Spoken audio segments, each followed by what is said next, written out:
Pemuda miskin beli roti bungkus yang dijual kakek ini. Ia tak tahu kalau kakek itu adalah CEO yang sedang menyamar. Seminggu kemudian pemuda miskin itu diberi imbalan ini. Halo sahabat. Apa kabar semuanya?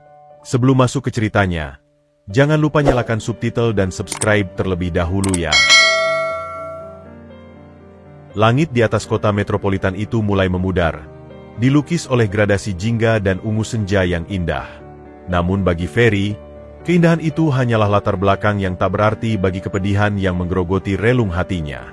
Ia berdiri di halte bus yang semakin ramai, jari-jarinya menggenggam ponsel murahnya dengan erat, seolah-olah gadget usang itu adalah satu-satunya jangkar yang menghubungkannya dengan realitas.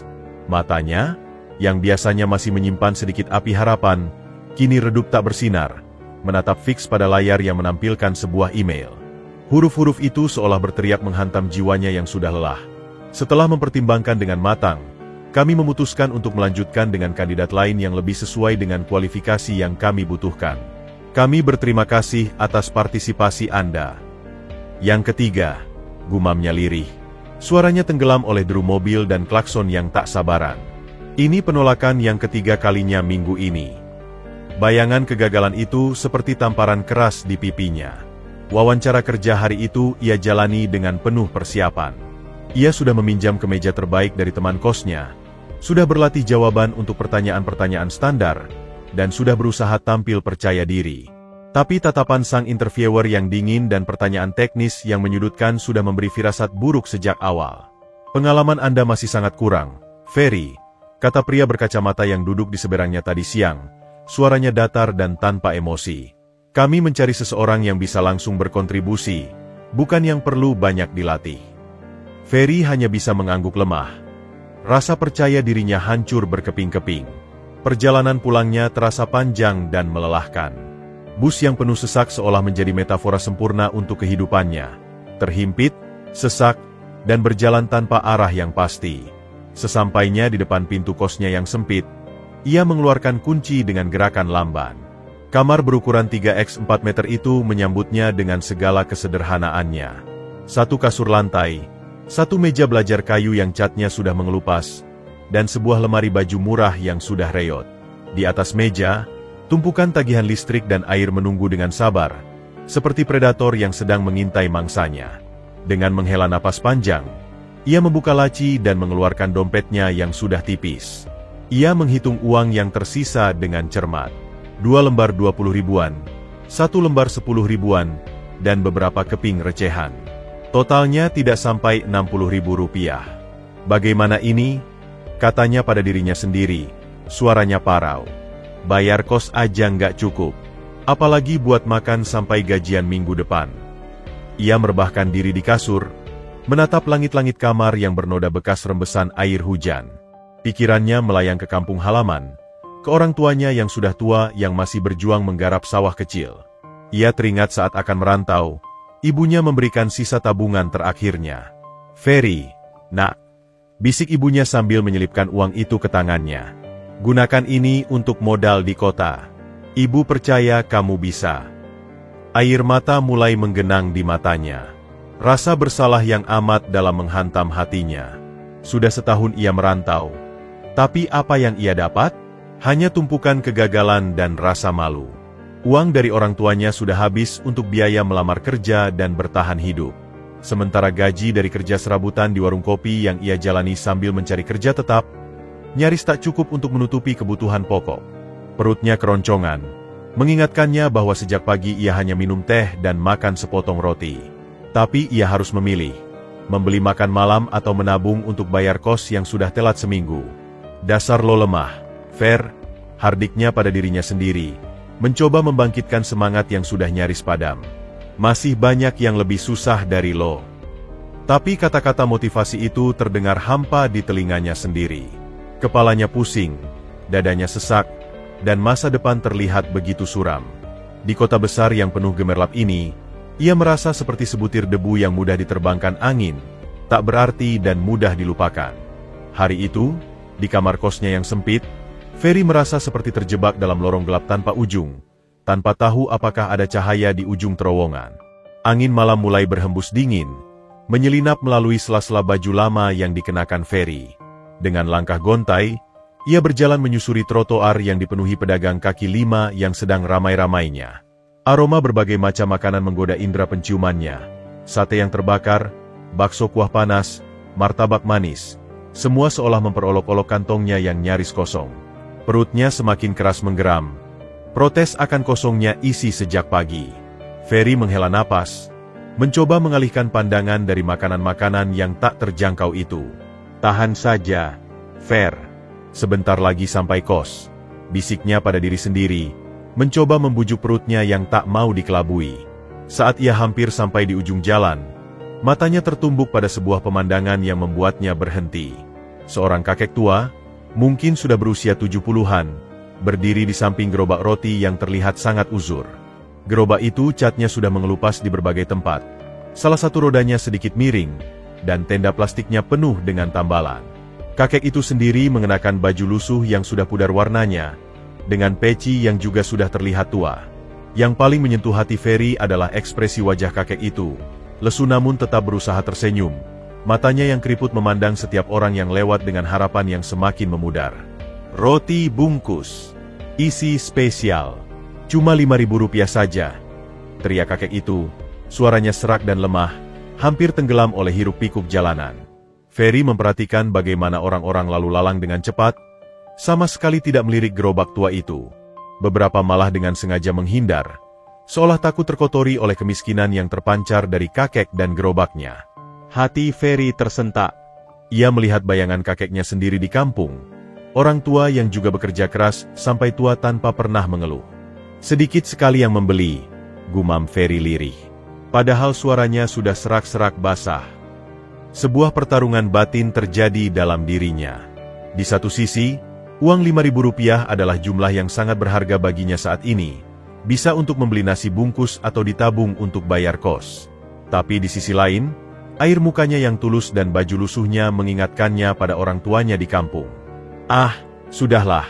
Akhirnya Ferry memutuskan dengan menggeleng-geleng kepala. Daripada uangnya habis untuk hal lain, lebih baik bantu kakek tua. Dengan langkah berat, ia menghampiri gerobak itu. Kakek itu langsung menatapnya dengan mata berbinar, seolah Ferry adalah pelanggan pertama dalam sehari. Selamat malam, Kek. Sapa Ferry dengan sopan. Saya mau beli 1 roti. Wajah kakek itu langsung berseri.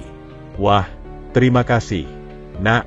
Ini rotinya, katanya dengan sigap mengambil 1 bungkus dari gerobaknya.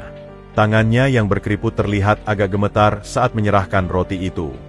Ferry mengeluarkan uang Rp5.000-an dari dompetnya, salah satu dari 2 lembar terakhir yang dimilikinya. Saat uang itu berpindah tangan, ia bisa merasakan betapa kasar dan berjalannya tangan kakek itu, bukti dari kerja keras sepanjang hidupnya. Kakek, sudah berapa lama jualan di sini? Tanya Ferry penasaran. Oh, sudah beberapa minggu, Nak. Jawab kakek itu sambil mengatur roti-rotinya. Tapi memang sepi, mungkin karena tempatnya kurang strategis. Tapi rotinya enak, Kek? Tanya Ferry lagi, mencoba menyembunyikan rasa iba yang semakin menjadi. Kakek itu tersenyum misterius. Coba saja sendiri, Nak. Ini roti warisan. Resep turun-temurun keluarga. Semoga membawa keberuntungan untukmu. Ferry mengangguk. Meski dalam hatinya sedikit skeptis dengan janji keberuntungan itu. Terima kasih, Kek. Semoga lancar jualannya. Terima kasih kembali, Nak. Hati-hati di jalan, sahut kakek itu dengan senyuman yang tulus. Saat Ferry berbalik dan melanjutkan perjalanan, kakek itu memandanginya dengan tatapan yang dalam dan penuh arti, seolah sedang mengamati sesuatu yang sangat berharga. Ekspresi lesunya telah berganti dengan sorot mata yang tajam dan penuh kecerdasan. Tapi Ferry sudah terlalu jauh untuk menyadarinya. Dengan roti bungkus yang masih hangat di tangan, Ferry berjalan kembali ke kosnya. Ia sama sekali tidak menyadari bahwa keputusannya yang spontan untuk berbelas kasih pada kakek tua itu akan mengubah hidupnya selamanya. Rp5.000 yang ia berikan dengan berat hati ternyata adalah investasi terbaik yang tidak pernah ia bayangkan. Kamarnya yang sempit dan pengap seketika terasa berbeda saat Ferry membuka bungkus roti yang masih hangat itu. Aroma yang keluar begitu memikat, harum mentega yang wangi, dicampur dengan aroma daging yang gurih dan sesuatu yang lain, Sesuatu yang istimewa yang belum pernah ia cium sebelumnya.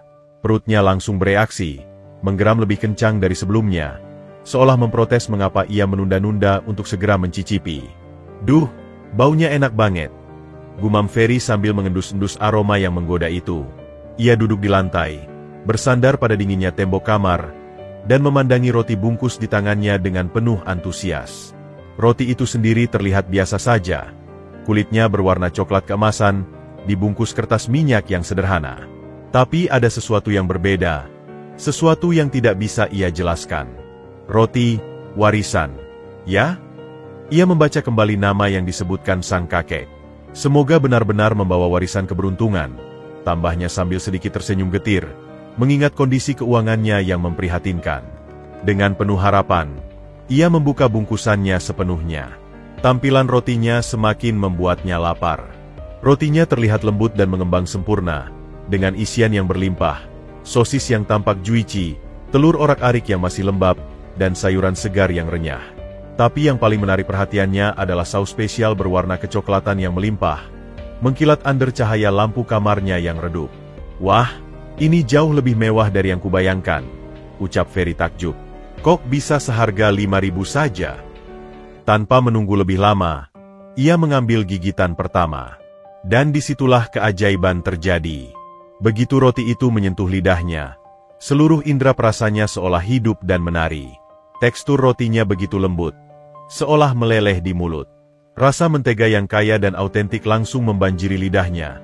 Sangat berbeda dengan roti-roti murah yang biasanya ia beli yang cenderung keras dan bertekstur kasar. Ini bukan roti biasa, bisiknya pada diri sendiri. Matanya membelalak tak percaya. Kemudian ia sampai pada isiannya. Sosisnya.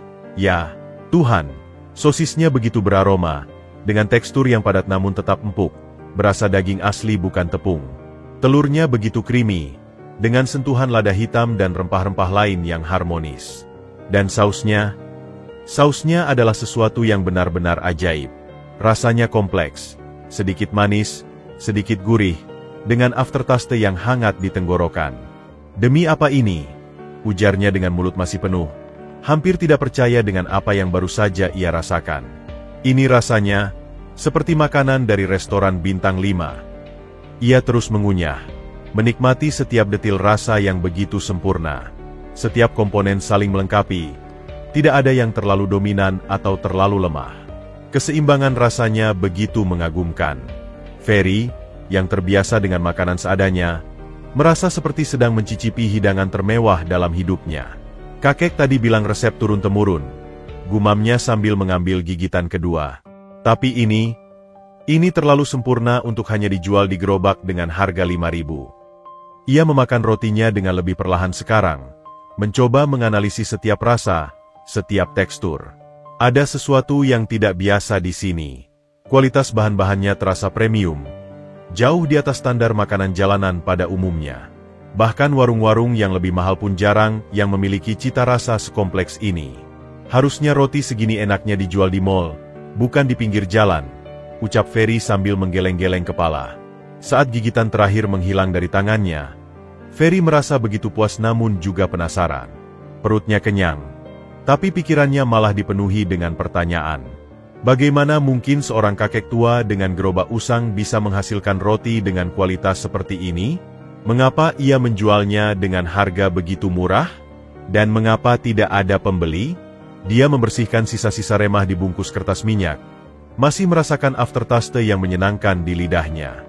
Untuk pertama kalinya hari itu, bahkan mungkin dalam minggu-minggu terakhir, Ferry merasa benar-benar puas. Masalah-masalahnya masih ada, tagihan masih menunggu. Tapi setidaknya untuk malam ini, ada satu hal baik yang terjadi. Sebuah pengalaman kuliner yang tak terduga dari roti bungkus seharga 5.000 rupiah. Aku harus kembali besok, putusnya sambil membuang bungkus roti ke tempat sampah. Aku harus tanya resep rahasianya, atau setidaknya bilang betapa enaknya roti ini. Saat ia mematikan lampu dan merebahkan diri, rasa roti yang lezat itu masih terbayang-bayang di pikirannya.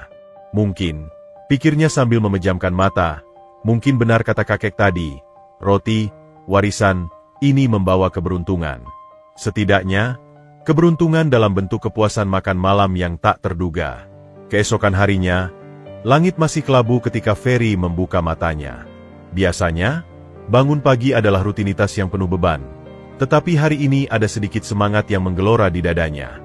Pikiran pertamanya adalah tentang roti, warisan, dan sang kakek tua. Kenangan akan rasa yang luar biasa itu masih melekat kuat di lidahnya, seolah menggodanya untuk segera kembali. "Ah, aku harus beli lagi hari ini," gumamnya sambil meregangkan badan. "Mungkin 2 bungkus, biar bisa buat makan siang juga." Namun, realitas segera menyergapnya saat ia membuka dompet. Isinya bahkan lebih menyedihkan dari kemarin. Hanya tersisa 1 lembar 20 ribuan dan beberapa receh. Jika ia membeli 2 roti, itu berarti 10 ribu sudah pergi, menyisakan 10 ribu lagi untuk bertahan sampai besok. Padahal besok adalah hari di mana ia harus membayar uang kos yang sudah telat seminggu. "Bodoh sekali aku," hardiknya pada diri sendiri sambil menatap dompetnya yang menyedihkan. Masih saja memikirkan makanan enak dalam keadaan seperti ini. Tapi kenangan akan rasa roti itu dan wajah kakek tua yang lesu terus menghantuinya. Ada sesuatu yang menarik, sesuatu yang membuatnya merasa harus kembali. Bukan hanya untuk rotinya, tetapi juga untuk melihat apakah kakek itu baik-baik saja. Setelah melalui pergulatan batin yang cukup panjang, akhirnya Ferry memutuskan untuk tetap pergi. "Ah, sudahlah.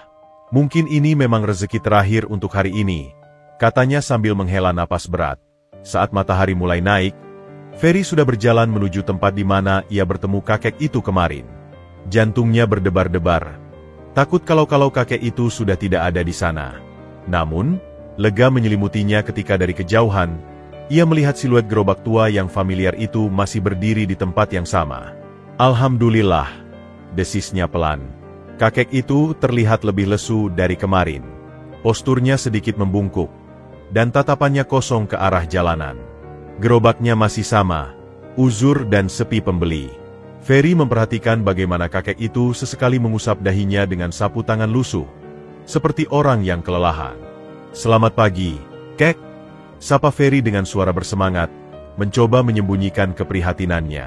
Wajah kakek itu langsung bersinar. "Oh, Nak, kamu kemarin yang beli roti, ya?"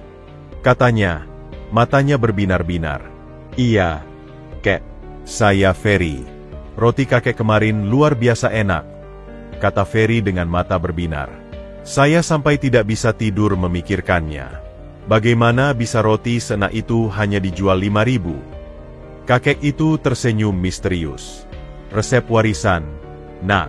Sudah turun-temurun dalam keluarga." "Tapi Kek," Ferry melanjutkan, bersemangat seperti anak kecil. "Rasanya wow, sosisnya begitu beraroma, teksturnya sempurna, telurnya begitu lembut dan creamy, dan sausnya adalah yang terbaik yang pernah saya cicipi dalam hidup saya." Kakek itu tertawa kecil, senang melihat antusiasme Ferry.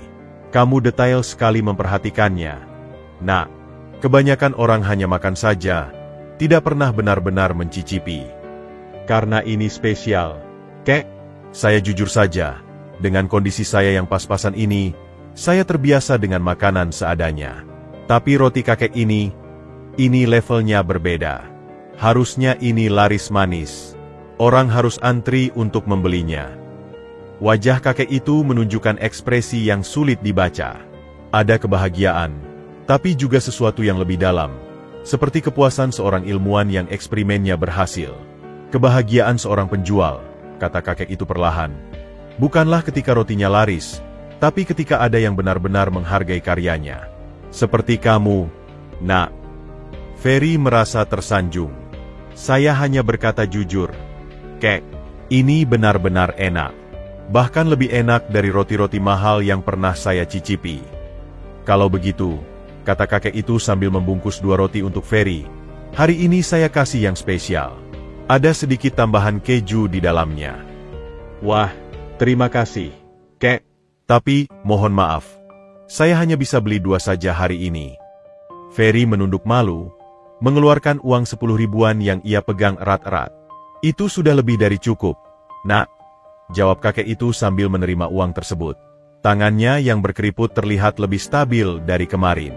Saat Ferry menerima 2 bungkus roti itu, ia memperhatikan bagaimana kakek itu memandanginya dengan tatapan yang dalam, seperti sedang mempelajari sesuatu, atau mengingat-ingat setiap detail wajahnya.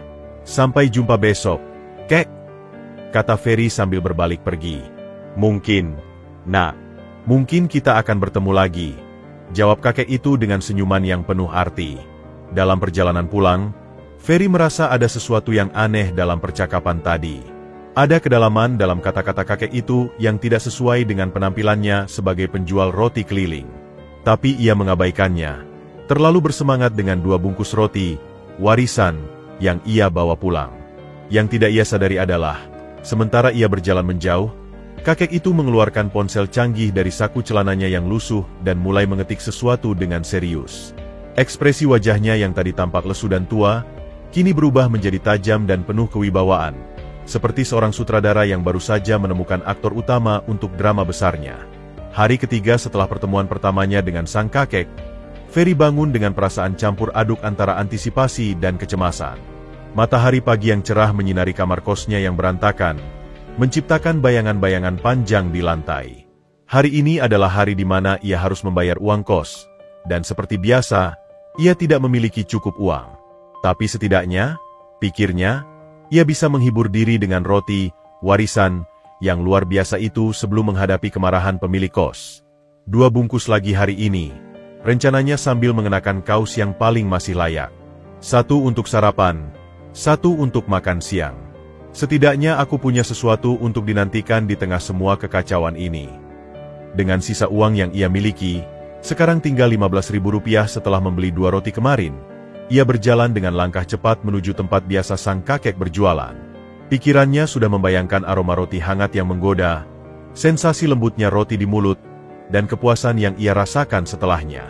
Bahkan, ia sudah memutuskan untuk bertanya apakah sang kakek butuh bantuan menjaga gerobak, mungkin dengan imbalan 1 atau 2 bungkus roti. Tapi saat ia sampai di ujung jalan itu, sesuatu terasa aneh. Tempat di mana gerobak tua itu biasanya berdiri, kosong. Ferry mengerutkan kening, melihat sekeliling. Mungkin belum datang, gumamnya menghibur diri. Masih pagi sekali. Ia memutuskan untuk menunggu. Menit berganti menit, matahari semakin tinggi, dan lalu lintas semakin ramai. Tapi tidak ada tanda-tanda sang kakek atau gerobaknya yang uzur. Perut Ferry mulai keroncongan, tapi ia bertahan, duduk di tepi trotoar sambil matanya terus memindai jalanan. Biasanya dia sudah datang jam segini, bisiknya pada diri sendiri, rasa cemas mulai menyusup. Setelah menunggu hampir 1 jam, Ferry mulai bertanya pada pedagang lain di sekitarnya. Ia mendekati penjual koran yang biasa berjualan di dekat tempat sang kakek. Pak, mau tanya, kakek penjual roti yang biasanya jualan di sini, sudah lewat belum hari ini? Penjual koran itu menggeleng. Dari tadi pagi saya di sini, tidak lihat dia lewat. Biasanya dia sudah datang sejak jam 6. Pedagang sate pentul di seberang jalan juga memberikan jawaban yang sama.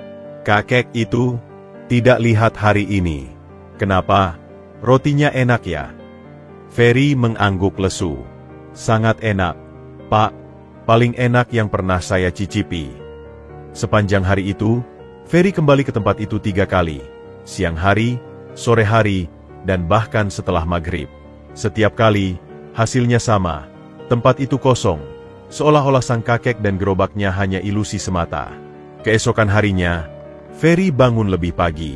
Hari ini adalah batas akhir pembayaran kos, dan pemiliknya sudah mengirim pesan tegas bahwa jika tidak dibayar hari ini, ia harus keluar.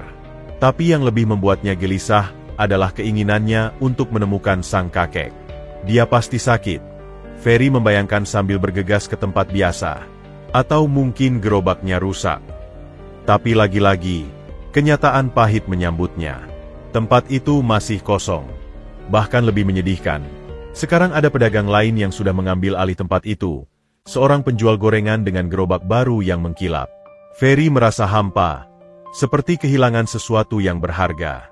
Bukan hanya rotinya yang enak, tetapi juga percakapan singkat mereka, senyuman tulus sang kakek, dan perasaan bahwa ada seseorang yang menghargai pendapatnya tentang makanan. Hilang begitu saja, gumamnya putus asa. Sepanjang hari itu, nasibnya semakin buruk. Pemilik kos, seorang wanita paruh baya yang biasanya cukup pengertian, kali ini tidak bisa diajak kompromi. Ferry, saya sudah kasih keringatan seminggu. Kalau tidak bisa bayar hari ini, kamu harus keluar. Saya juga butuh uang untuk bayar listrik dan air, katanya dengan wajah masam. Bu, mohon beri saya 1 hari lagi. Besok saya pasti bayar, bujuk Ferry dengan suara memelas. Ingat, besok jam 10 pagi. Jika tidak ada uang, kamu harus packing barang-barangmu. Malam itu, Ferry berbaring di kasurnya. Perutnya lapar dan pikirannya kalut. Ia memikirkan sang kakek. Mengapa ia menghilang begitu saja? Apakah karena tidak ada pembeli? Apakah karena sakit? Atau ada alasan lain yang tidak ia ketahui? Dalam keputusasiannya, ia teringat kata-kata terakhir sang kakek. Mungkin kita akan bertemu lagi. Kata-kata itu sekarang terasa seperti isyarat. Seperti peringatan bahwa pertemuan mereka mungkin adalah yang terakhir. Roti, warisan, bisik Ferry sambil memejamkan mata, mencoba mengingat rasa terakhir yang ia cicipi. Kau membawa kenangan, tapi tidak membawa keberuntungan seperti yang dijanjikan. Yang tidak ia tahu adalah, sementara ia berbaring sendirian dalam kegelapan, sang kakek, atau lebih tepatnya, Ahmad Wijaya, sedang duduk di kantornya yang mewah di lantai 25 sebuah gedung pencakar langit, memeriksa laporan detail tentang setiap interaksinya dengan Ferry. Ada monitor besar di dinding yang menampilkan profil Ferry, latar belakang keluarganya, dan bahkan catatan tentang pujiannya yang tulus terhadap roti, warisan. Yang terakhir, bisik Ahmad Wijaya pada dirinya sendiri, matanya tetap tertuju pada foto Ferry di layar. Dia yang paling tulus dari semua yang saya temui. Sementara Ferry berjuang dengan rasa lapar dan ketidakpastian, nasibnya sebenarnya sedang diputuskan di ruangan yang jauh dari kesederhanaan kamar kosnya. Tapi untuk sekarang, yang ia rasakan hanyalah kehilangan dan kepedihan, kehilangan seorang kakek yang hampir menjadi teman, dan kehilangan rasa roti yang pernah memberinya secercah kebahagiaan dalam hidupnya yang suram. Ferry terbangun dengan kepala pening dan perut yang melilit lapar. Sinar matahari pagi menerobos masuk melalui jendela yang kotor, menerangi debu-debu yang berterbangan di kamarnya yang sempit. Hari ini adalah hari H, batas akhir pembayaran uang kos yang sudah ditangguhkan selama seminggu. Ia menggosok-gosok pelipisnya, mencoba mengusir rasa cemas yang sudah menjadi teman setianya belakangan ini. Tuhan, beri aku kekuatan, desisnya sambil duduk di tepi kasur. Sebelum ia sempat berdiri, ponsel murahnya bergetar. Layar menampilkan nama, Ibu, dengan foto wanita paruh baya dengan senyum lebar yang selalu bisa menghangatkan hatinya. Tapi hari ini, senyum itu justru membuat dadanya sesak. Fer, nak, suara ibunya terdengar parau di seberang sana. Gimana kabarnya di kota? Baik, Bu. Semuanya baik-baik saja, jawab Ferry berusaha terdengar riang, meski tangannya gemetar. Fer.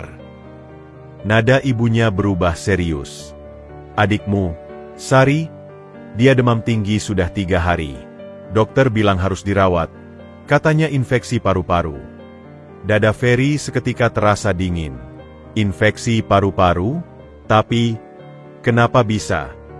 Ibu juga tidak tahu. Nak, tadi malam suhunya sampai 40 derajat. Kita harus bawa ke rumah sakit. Suara ibunya terputus-putus. Tapi biayanya. Ferry menutup mata, menahan napas. Berapa, Bu? Dokter bilang untuk perawatan awal butuh sekitar 500.000. Ibu sudah jual perhiasan terakhir, tapi masih kurang 200.000. Angka itu seperti pukulan keras di kepala Ferry. 200.000, jumlah yang mungkin kecil bagi sebagian orang, tapi baginya saat ini terasa seperti gunung yang mustahil didaki. Ia melihat ke arah dompetnya yang tipis di atas meja, berisi sisa uang terakhirnya, cukup untuk bertahan hidup beberapa hari, tapi tidak cukup untuk menyelamatkan adiknya. Ibu, tunggu sebentar. Saya akan usahakan, kata Ferry dengan suara serak. Ibu minta maaf sudah membebanimu. Nak, tapi ibu tidak tahu lagi harus minta tolong ke siapa. Tangis ibunya semakin jelas terdengar. Jangan khawatir, Bu.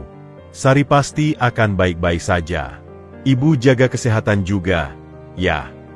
Setelah menutup telepon, Ferry terjatuh terduduk di lantai. Air mata yang selama ini ia tahan akhirnya meluap. Tubuhnya gemetar hebat.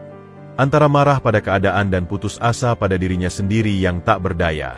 Tidak, tidak. Isaknya pelan. Harus bagaimana lagi? Pikirannya berputar-putar. Uang di dompetnya hanya cukup untuk membayar uang kos, itu pun masih kurang, atau mengirimkan sebagian untuk adiknya. Tapi tidak mungkin bisa memenuhi keduanya. Tiba-tiba, ketukan pintu yang keras membuatnya terkejut. "Ferry, jam 10 sudah lewat. Kamu bayar atau keluar?" Suara pemilik kos dari balik pintu. Ferry buru-buru mengusap air matanya dan membuka pintu. Ibu Rina, pemilik kos, berdiri di sana dengan tangan di pinggang. "Maaf, Bu. Bisakah Ibu memberi saya waktu sampai besok?" pinta Ferry dengan suara memelas. "Ibu sudah bilang kemarin, Fer, hari ini terakhir. Kalau tidak bayar, kamu harus keluar. Kamu sendiri yang lihat kondisi kamarmu. Berantakan, belum lagi listrik dan air yang harus Ibu bayar." "Tapi Bu, adik saya sakit keras. Butuh biaya berobat." Ibu Rina menghela napas. Wajahnya sedikit melunak. Ibu turut sedengar. "Fer, tapi Ibu juga punya tanggungan. Pilihan ada di kamu, bayar kos sekarang, atau kamu cari tempat lain." Ferry menunduk. Hancur. Ia kembali ke dalam kamar dan mengambil dompetnya. Dengan tangan gemetar, ia menghitung uang yang tersisa, Rp175.000. Cukup untuk membayar uang kos yang Rp150.000, atau mengirimkan Rp200.000 untuk biaya berobat adiknya, meski masih kurang Rp25.000. Dilema yang mustahil. Jika ia membayar kos, adiknya tidak bisa berobat. Jika ia mengirim uang untuk adiknya, ia akan kehilangan tempat tinggal. Pilihan seperti apa ini? Gumamnya frustrasi. Harus bunuh diri atau membunuh? Ia memandang sekeliling kamar kosnya yang sempit dan kumuh. Ini bukan tempat yang mewah, tapi setidaknya ini atap di atas kepalanya. Tapi di sisi lain, adik perempuannya yang berusia 10 tahun itu sedang berjuang antara hidup dan mata. Ferry teringat wajah Sari yang ceria, selalu menyambutnya dengan pelukan hangat setiap kali ia pulang kampung. Gadis kecil yang bermimpi menjadi guru itu sekarang terbaring lemah di rumah sakit. "Tidak," bisiknya tegas. "Tempat tinggal bisa dicari lagi. Nyawa adikku tidak." Dengan tekad yang bulat, ia mengambil ponselnya dan membuka aplikasi transfer. Jarinya masih gemetar saat ia memasukkan jumlah uang, Rp175.000, hampir semua yang ia miliki. Ia hanya menyisakan Rp20.000 untuk bertahan hidup beberapa hari ke depan. "Ibu, uangnya sudah saya transfer. Tapi, maaf, masih kurang Rp25.000. Saya akan usahakan lagi," katanya dalam pesan suara untuk ibunya. Beberapa menit kemudian, balasan dari ibunya datang. "Terima kasih, Nak. Ibu tahu kamu sedang berjuang di sana. Semoga Tuhan membalas semua kebaikanmu." Saat ia menatap pesan itu, ketukan pintu kembali terdengar. "Ferry, putuskan sekarang," teriak Ibu Rina. Dengan langkah berat, Ferry membuka pintu. "Maaf, Bu. Saya tidak bisa bayar hari ini. Saya akan keluar." Ibu Rina menghela napas panjang. "Baiklah. Kamu punya waktu sampai sore untuk mengemasi barang-barangmu." Pintu tertutup, meninggalkan Ferry sendirian dengan keputusannya. Ia memandangi kamar kosnya untuk terakhir kalinya, tempat yang pernah memberinya perlindungan, meski sementara. Sekarang, ia harus menghadapi kota besar ini tanpa atap, tanpa kepastian, dan dengan hanya Rp20.000 di sakunya. Tapi di balik keputusasaannya, ada sedikit ketenangan. Ia telah memilih keluarga.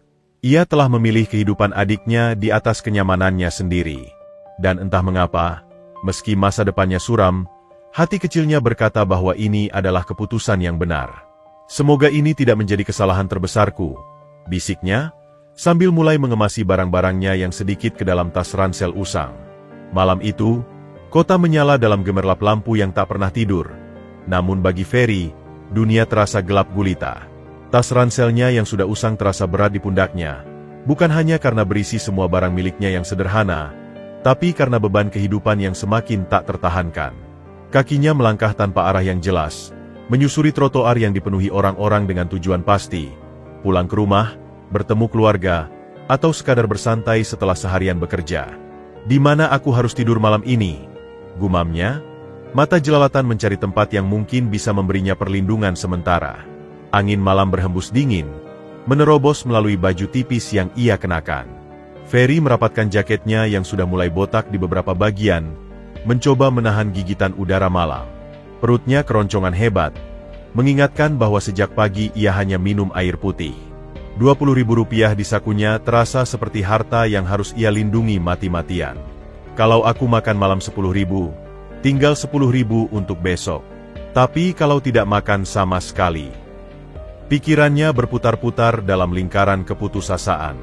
Ia melewati sebuah warung makan kecil yang aromanya menggoda.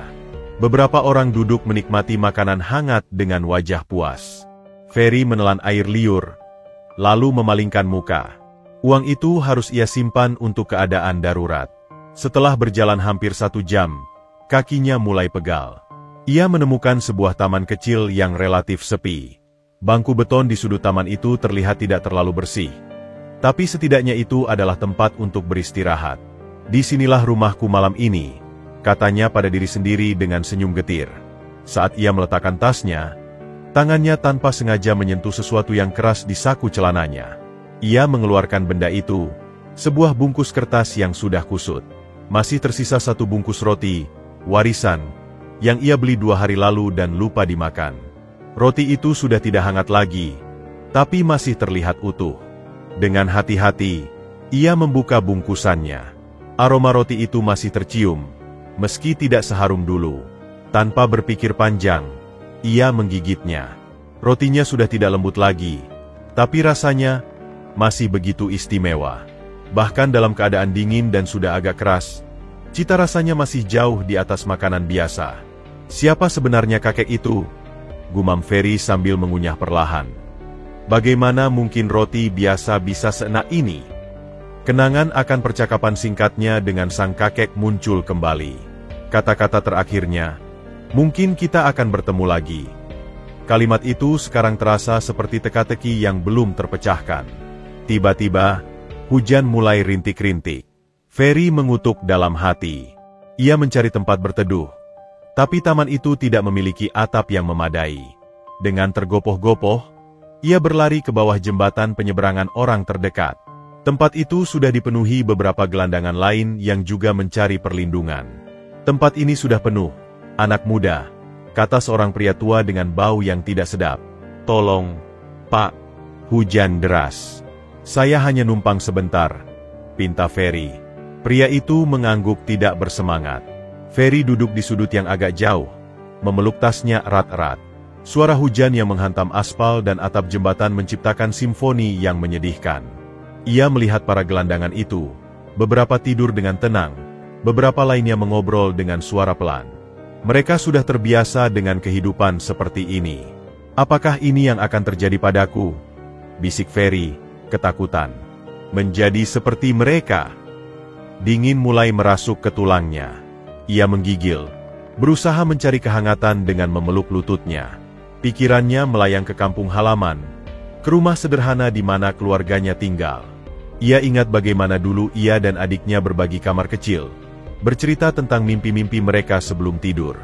Sari, kamu pasti akan sembuh, bisiknya lirih, seolah adiknya bisa mendengarnya. Kakak akan melakukan apapun untukmu. Hujan semakin deras. Ferry mengeluarkan ponselnya, baterainya tinggal 10%. Ia membuka pesan suara dari ibunya sekali lagi, mendengarkan suara ibu yang berusaha terdengar kuat meski jelas-jelas sedang stres. Tuhan, tolonglah keluarga kami, doanya dalam hati. Aku rela menderita, asalkan mereka baik-baik saja. Seorang gelandangan tua mendekatinya, menawarkan selembar kardus. Untuk alas tidur, nak, lantai dingin. Terima kasih, Pak, jawab Ferry dengan suara bergetar. Pertama kali, tanya pria tua itu. Ferry mengangguk, malu. Jangan khawatir, hari pertama selalu yang tersulit. Nanti juga terbiasa, kata pria itu dengan nada yang terdengar biasa saja, seperti membicarakan cuaca. Kata-kata itu justru membuat Ferry semakin ngeri. Ia tidak ingin terbiasa dengan kehidupan seperti ini. Ia masih punya mimpi, masih punya harapan. Tapi malam ini, di bawah jembatan yang bau dan dingin, harapan itu terasa sangat jauh. Saat hujan mulai reda, Ferry berbaring di atas kardus tipis itu. Tas ranselnya dijadikan bantal. Matanya menatap langit malam yang gelap di antara celah-celah jembatan.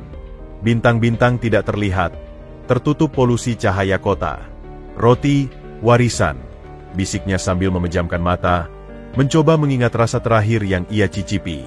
Di mana keberuntungan yang kau janjikan? Tapi yang tidak ia sadari, keputusannya untuk mengorbankan tempat tinggal demi adiknya adalah bukti karakter yang tidak bisa dibeli dengan uang.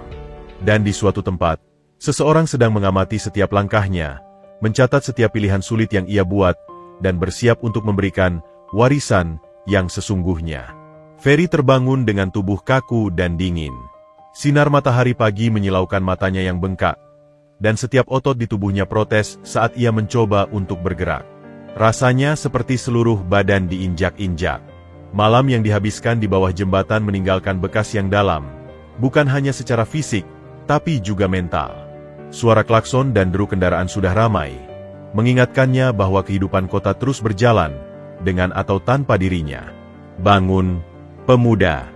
Jam segini sudah harus minggat, kata seorang gelandangan yang semalam memberinya kardus. Petugas kebersihan sebentar lagi lewat sini. Ferry mengangguk lesu, berusaha berdiri dengan gemetar. Tas ranselnya basah oleh embun pagi, dan pakaiannya berbau apek. Ia merasa hina, terpuruk, dan paling rendah dalam hidupnya. Terima kasih untuk kardusnya semalam, Pak, ucap Ferry sambil mengembalikan kardus yang sudah lembab. Awasi barang-barangmu. Di sini banyak copet. Nasihat pria tua itu sebelum pergi. Dengan langkah gontai, Ferry meninggalkan bawah jembatan. Perutnya keroncongan hebat, tapi ia harus menahan lapar. Uang 20.000 di sakunya terasa seperti harta terakhir yang harus ia pertahankan mati-matian. Ia mencari toilet umum untuk membersihkan diri seadanya. Air dingin yang menyentuh kulitnya membuatnya menggigil. Tapi setidaknya ia merasa sedikit lebih manusiawi. Sekarang harus kemana? Gumamnya sambil memandangi kota yang semakin ramai. Tiba-tiba, ponselnya yang sudah hampir mati bergetar. Nomor yang tidak dikenal terpampang di layar. Ferry hampir tidak mengangkatnya. Mengira itu adalah telepon penagih utang atau penawaran yang tidak penting. Tapi sesuatu dalam hatinya menyuruhnya untuk menjawab. Halo? Suaranya serak. Selamat pagi. Apakah saya berbicara dengan Bapak Ferry? Suara wanita di seberang sana terdengar sangat profesional dan ramah. Iya, betul. Dengan siapa ini? Selamat pagi, Pak Ferry. Saya Devi, asisten pribadi dari Bapak Ahmad Wijaya dari PT Sentra Rasa Sejahtera. Ferry mengerutkan kening. Nama itu sama sekali tidak familiar baginya. PT Sentra Rasa Sejahtera? Maaf, saya tidak pernah mendaftar ke perusahaan Anda. Betul, Pak. Ini bukan mengenai lamaran kerja. Bapak Ahmad Wijaya secara khusus meminta untuk bertemu dengan Anda. Bapak Ahmad Wijaya? Ferry masih bingung. Saya tidak kenal siapa itu. Devi terkekeh kecil. Beliau memastikan bahwa Anda akan mengingatnya. Katanya, Anda adalah penggemar setia roti warisannya. Seketika itu pula, napas Ferry tertahan. Matanya membelalak. Kakek penjual roti. Tepat sekali, Pak Ferry. Bapak Ahmad Wijaya adalah CEO perusahaan kami. Beliau ingin bertemu dengan Anda hari ini di kantor kami. Apakah Anda bersedia? Ferry merasa seperti sedang bermimpi. CEO? Tapi, itu tidak mungkin. Dia hanya seorang kakek penjual roti. Bapak Ahmad sering melakukan riset pasar secara langsung dengan menyamar. Pak, itu adalah bagian dari metode beliau dalam mengembangkan produk baru. Sekarang, apakah Anda bisa datang hari ini? Kami bisa mengatur jadwal sesuai ketersediaan Anda. Pikiran Ferry berputar kencang. Ini pasti semacam lelucon atau penipuan. Tapi, bagaimana mungkin penipu tahu tentang roti warisan? Kecuali, baik-baik, saya bisa datang. Tapi, Di alamat mana? Kami akan mengirimkan alamat lengkap melalui SMS. Pertemuan dijadwalkan pukul 11 siang. Apakah itu cocok untuk Anda? Ferry melihat jam tangan murahnya.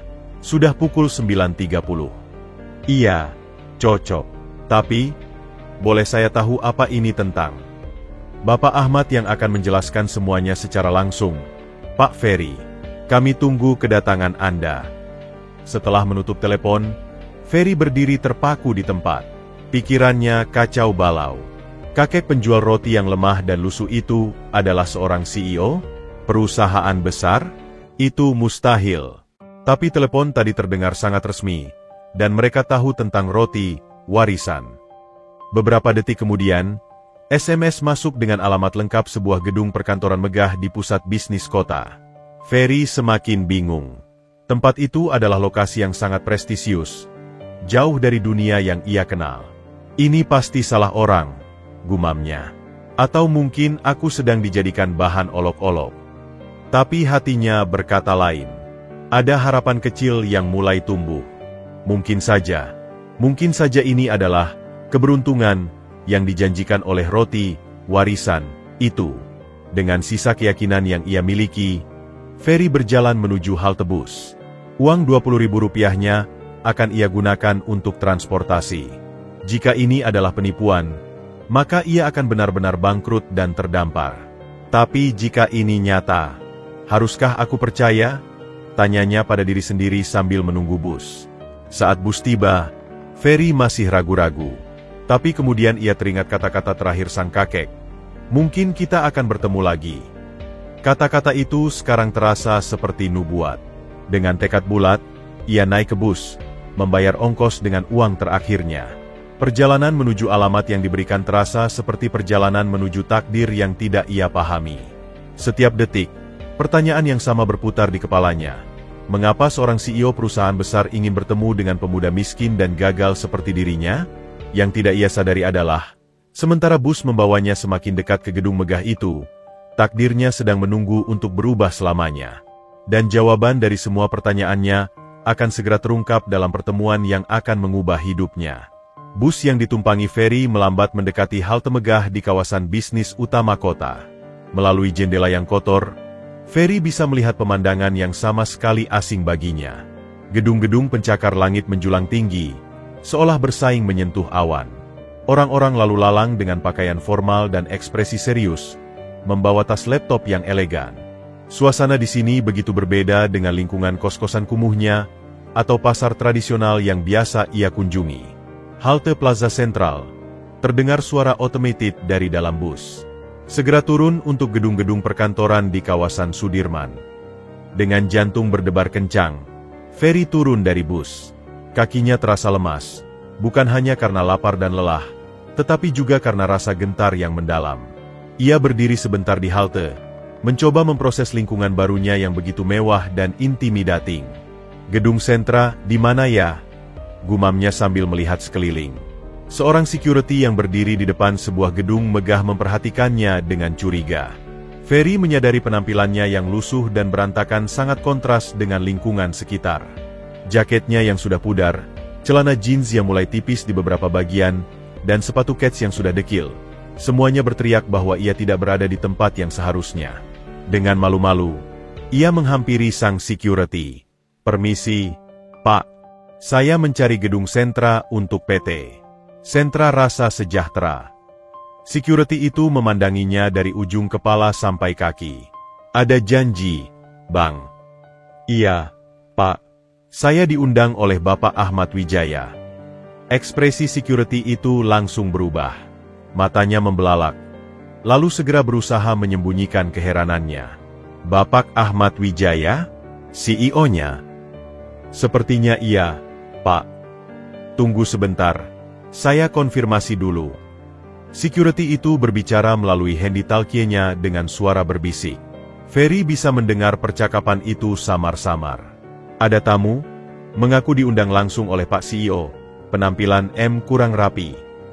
Beberapa detik kemudian, security itu kembali mendekatinya dengan sikap yang sekarang jauh lebih hormat. Maaf, Bang. Silakan masuk. Langsung ke lobi dan temui resepsionis di sana. Mereka sudah menunggu. Dengan perasaan semakin tidak nyaman, Ferry melangkah masuk ke dalam gedung. Begitu melewati pintu putar kaca, napasnya hampir tertahan.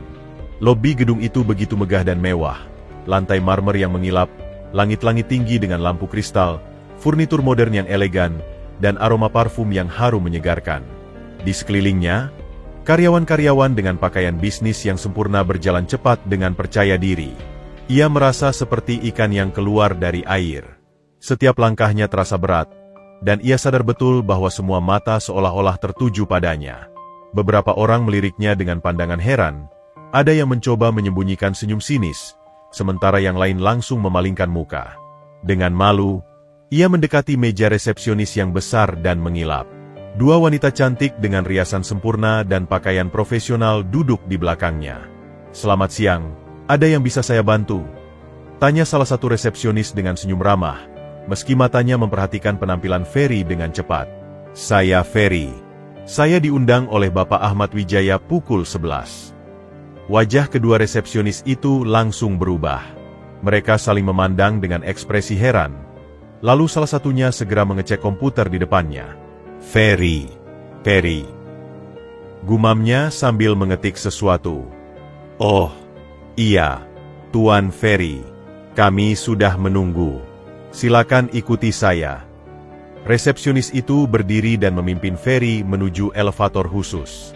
Elevator itu terbuat dari kaca dan kuningan mengilap. Sangat berbeda dengan elevator-elevator tua yang biasa ia gunakan di mall. Elevator ini langsung menuju lantai eksekutif. "Tuan Ferry," jelas resepsionis itu sambil menekan tombol. "Ibu Devi, asisten pribadi Pak Ahmad, akan menyambut Anda di atas." Ferry hanya bisa mengangguk, terlalu nervous untuk berkata-kata. Saat elevator naik dengan halus, pemandangan kota melalui dinding kaca semakin membuatnya merasa kecil. Ia melihat betapa besar dan megahnya kota ini, dan betapa tidak berartinya dirinya di tengah semua kemewahan ini. Ada apa dengan kakek penjual roti itu? Pikirnya bingung. Apa mungkin aku sedang dibodohi? Atau ini semacam reality show tersembunyi? Ding! Elevator berhenti di lantai 25. Pintu terbuka, dan seorang wanita parubaya dengan pakaian bisnis yang sempurna sudah menunggu dengan senyum profesional. "Tuan Ferry, saya Devi, asisten pribadi Bapak Ahmad. Senang akhirnya bisa bertemu langsung." Devi menyodorkan tangannya untuk bersalaman. Ferry menjabat tangan itu dengan canggung. Sadar betul betapa kasar dan kotor tangannya dibandingkan dengan tangan halus Devi. "Silakan ikuti saya. Bapak Ahmad sedang menunggu di ruang rapat eksekutif." Mereka berjalan melalui koridor yang lebih mewah lagi, dinding berpanel kayu, karpet tebal yang menelan setiap langkah, dan lukisan-lukisan abstrak yang tampak sangat mahal di dinding. Setiap pintu yang mereka lewati terbuat dari kayu solid dengan handle kuningan mengilap. Devi berhenti di depan sepasang pintu ganda yang besar. "Bapak Ahmad ada di dalam. Silakan masuk." Dengan napas tertahan dan jantung berdebar kencang, Ferry mendorong pintu itu perlahan. Dan di sanalah, di ujung ruangan yang luas dan megah, duduk seorang pria yang wajahnya sangat ia kenal. Wajah kakek penjual roti yang lemah dan lusuh. Tapi kali ini, pria itu duduk di balik meja rapat besar dari kayu mahoni, mengenakan setelan jas yang tampak sangat mahal, dengan ekspresi wajah yang sama sekali berbeda, penuh wibawa, kecerdasan, dan kekuasaan. "Selamat datang, Ferry," kata pria itu dengan suara yang sama, namun sekarang terdengar begitu berotoritas. "Senang akhirnya kita bertemu lagi." Ferry berdiri terpaku di ambang pintu. Kedua kakinya bagai ditambatkan ke lantai karpet mewah yang menghampar di ruangan itu. Matanya tak berkedip, menatap sosok yang duduk di seberang ruangan. Sebuah ruangan yang begitu luas hingga membuatnya merasa semakin kecil dan tidak berarti. Udara di ruangan itu terasa berat, beraroma kayu mahoni dan kesan steril yang hanya dimiliki oleh ruangan-ruangan eksklusif. "Bapak Ahmad?" gumam Ferry, suaranya hampir tak terdengar, penuh dengan rasa tak percaya.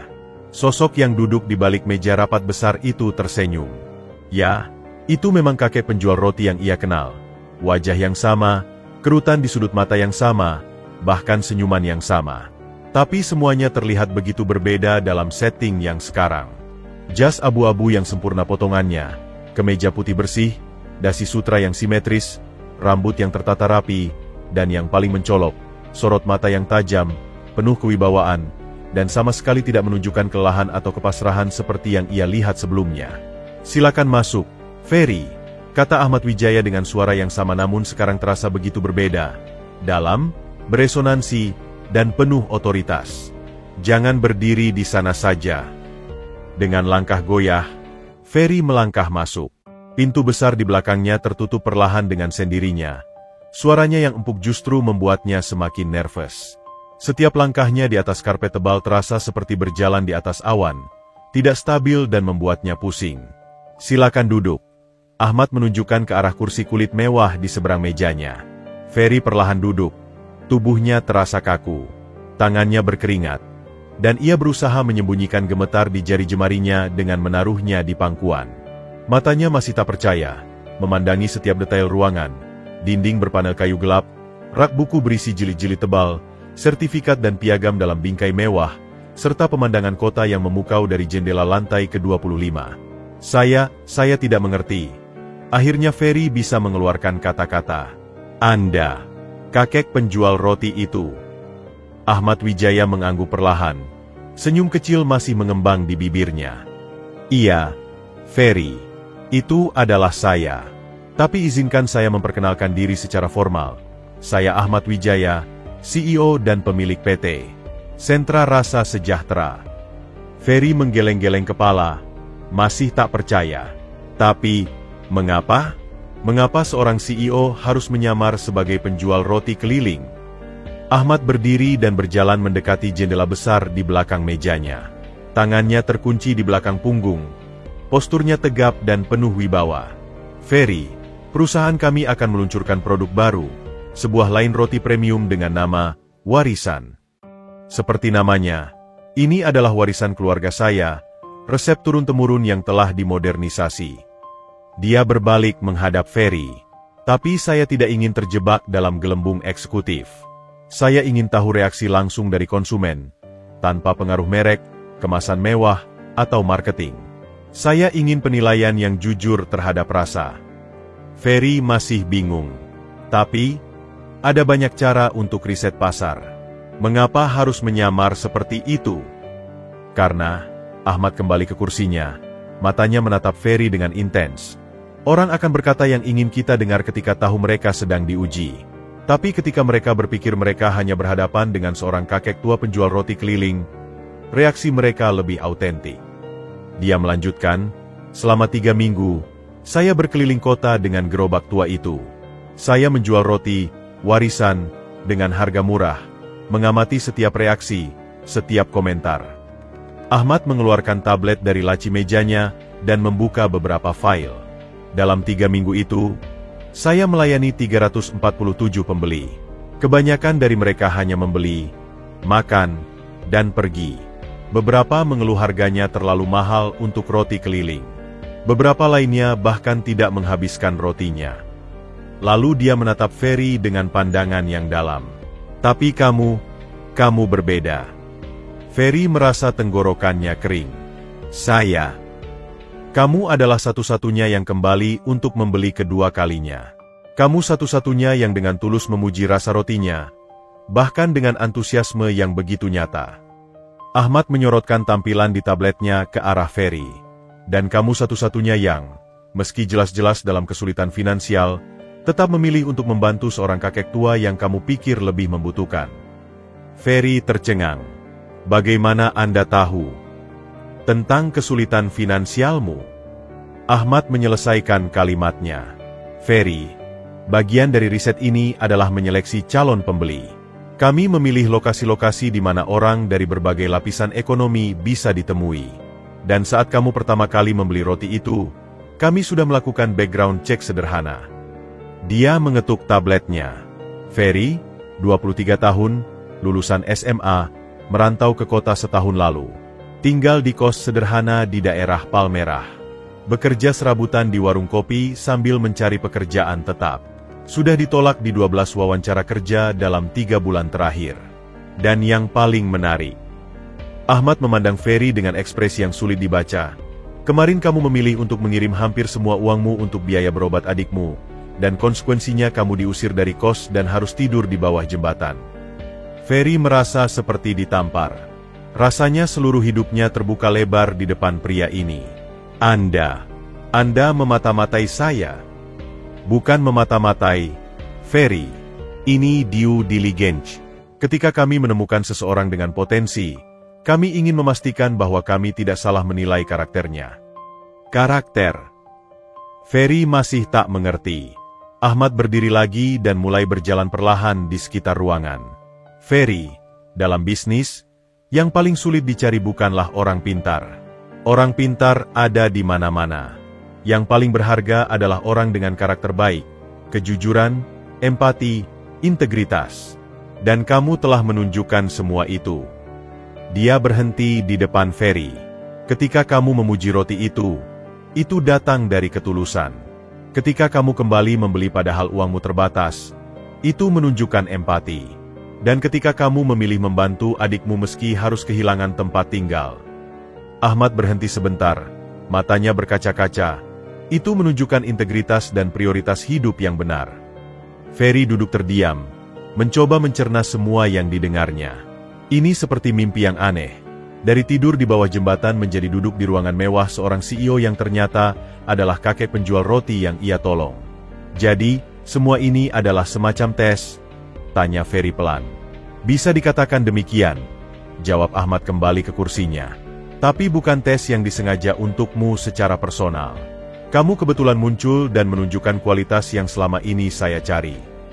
Dia membuka laci meja dan mengeluarkan sebuah map. Dan sekarang, setelah semua penjelasan ini, saya ingin membahas alasan sebenarnya mengapa saya memanggilmu ke sini. Ferry menahan napas, tidak sabar mendengar apa yang akan diucapkan pria yang telah mengubah hidupnya dalam sekejap ini. Ahmad Wijaya membuka map di depannya dengan gerakan yang hati-hati dan penuh perhitungan. Dari dalam map itu, ia mengeluarkan selembar kertas yang tampak resmi, sebuah cek yang sudah ditandatangani dan diisi dengan angka-angka. Dengan wajah yang tetap netral, ia menyodorkan cek itu melintasi meja kayu mahoni yang lebar dan mengilap. Sebagai rasa terima kasih atas bantuan dan kejujuranmu, kata Ahmad dengan suara datar, ini adalah imbalan untukmu. Ferry mengambil kertas itu dengan tangan yang sedikit gemetar. Matanya membelalak saat melihat angka yang tertera. Di sana, jelas tertulis, 100 juta rupiah.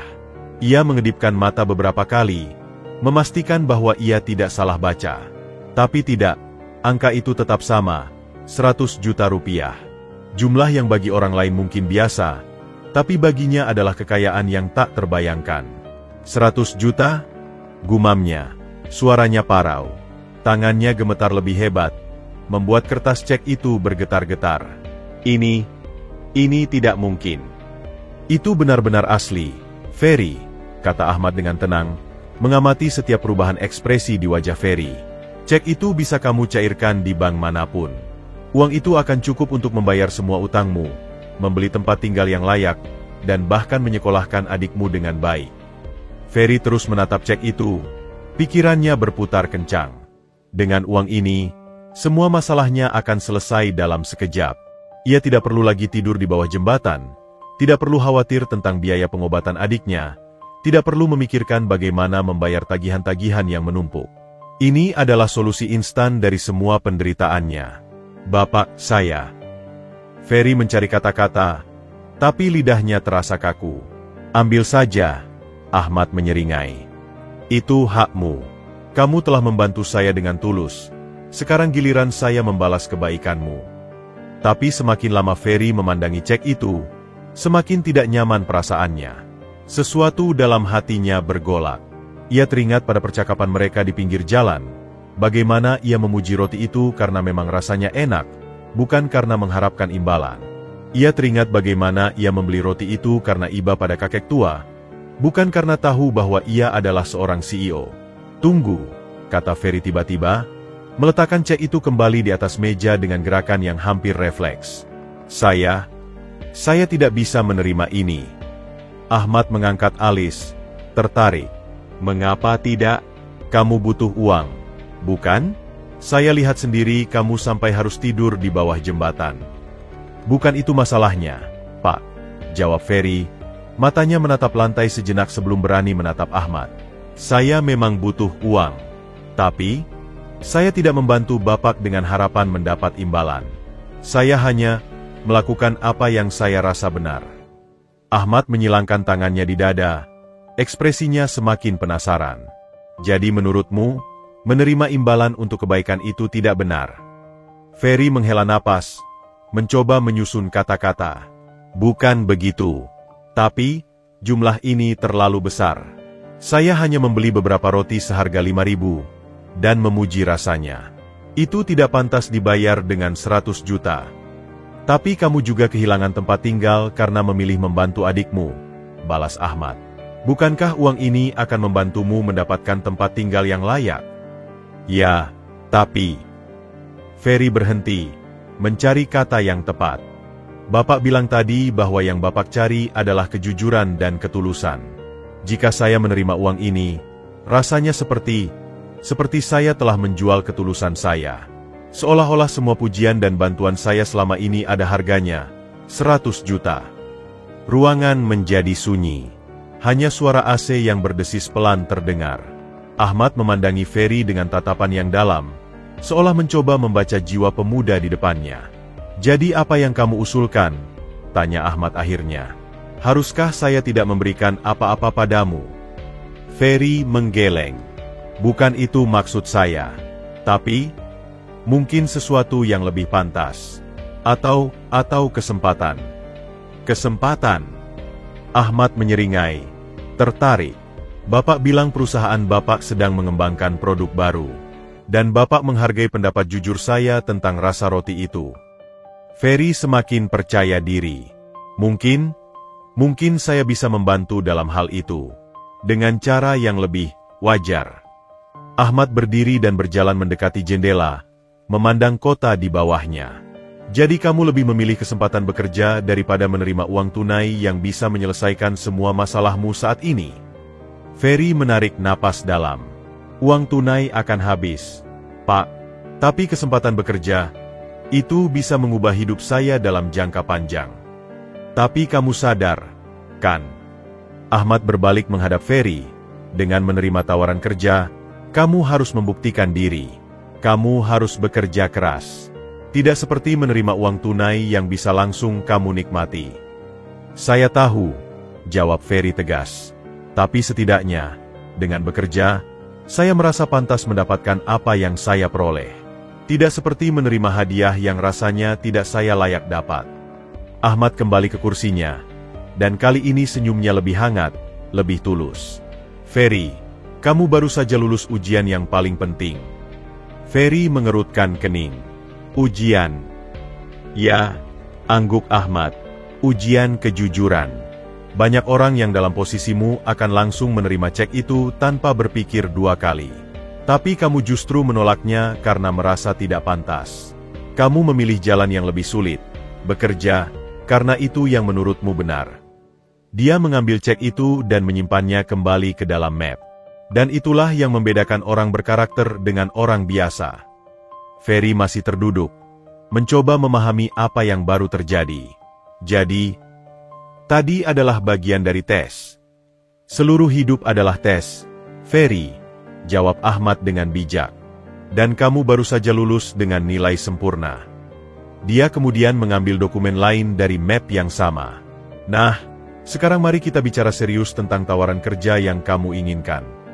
Setelah menyimpan cek yang ditolak Ferry, Ahmad Wijaya mengambil dokumen lain dari map yang sama. Kali ini, yang ia keluarkan adalah beberapa lembar kertas yang tampak seperti kontrak kerja. Namun, sebelum menyerahkannya pada Ferry, ia memandangi pemuda itu dengan ekspresi yang lebih serius. Sebelum kita membahas detail pekerjaannya, kata Ahmad, meletakkan kedua tangannya di atas meja dengan gerakan yang penuh kesengajaan. Saya ingin bertanya sesuatu yang penting. Ferry mengangguk. Masih merasakan debaran jantung yang cepat setelah penolakannya terhadap cek 100 juta. Tentu, Pak. Silakan. Mengapa menurutmu roti, warisan, itu enak? Tanya Ahmad, matanya menatap tajam. Bukan sekadar pujian umum, tapi analisa spesifik. Apa yang membuatnya berbeda dari roti-roti lain yang pernah kamu cicipi? Ferry terdiam sejenak, mengumpulkan pikirannya. Pertanyaan ini membuatnya gugup, tapi juga membangkitkan semangat. Ini adalah kesempatannya untuk membuktikan bahwa penilaiannya selama ini bukan sekadar basa-basi. Baik, Pak, mulai Ferry dengan hati-hati. Pertama, tekstur rotinya sendiri. Kebanyakan roti bungkus yang saya beli biasanya agak keras atau kering. Tapi roti Bapak sangat lembut, seolah meleleh di mulut. Seperti ada lebih banyak butter atau bahan premium lainnya. Ahmad mengangguk, mendorongnya untuk terus melanjutkan. Lanjut. Kemudian isiannya, Ferry semakin bersemangat. Sosisnya, bukan sosis biasa yang kenyal dan berasa tepung. Ini seperti sosis daging asli. Teksturnya padat tapi empuk. Rasanya gurih alami, bukan hanya asin. Dan Ahmad menyeringai, semakin tertarik. Telurnya bukan sekadar telur orak-arik biasa. Ada semacam krim di dalamnya, mungkin susu atau krim fresh, dan rempah-rempahnya pas. Tidak terlalu dominan tapi terasa. Yang paling istimewa adalah sausnya. Ferry berhenti sejenak, mencoba mengingat dengan detail. Sausnya? Desak Ahmad penasaran. Sausnya kompleks, Pak. Ada rasa manis dari mungkin madu atau gula merah, ada gurih dari kaldu, ada sedikit asam dari sesuatu mungkin tomat, dan yang paling unik, ada aftertaste hangat di tenggorokan, seperti ada jahe atau rempah lain yang halus. Ahmad tertawa kecil, wajahnya menunjukkan kepuasan. Luar biasa. Kamu bahkan bisa mendeteksi jahe dalam campuran saus itu. Kebanyakan orang tidak akan menyadarinya. Jadi saya benar, Pak? Ada jahe di dalamnya. Ya, jahe muda parut.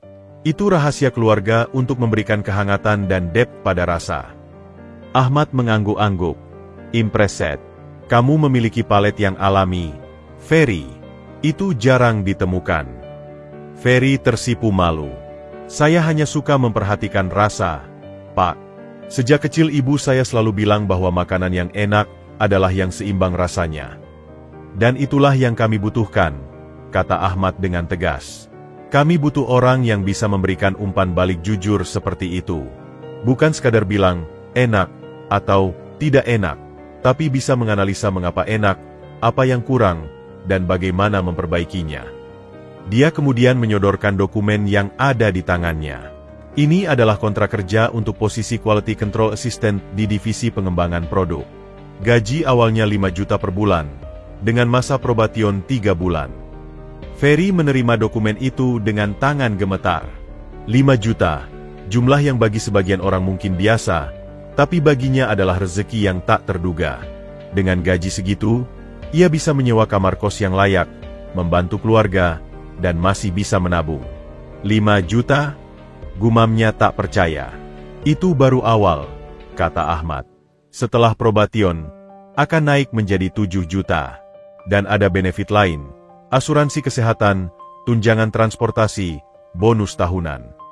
Ferry membuka halaman pertama kontrak itu. Matanya menyusuri setiap baris, mencoba memahami isinya.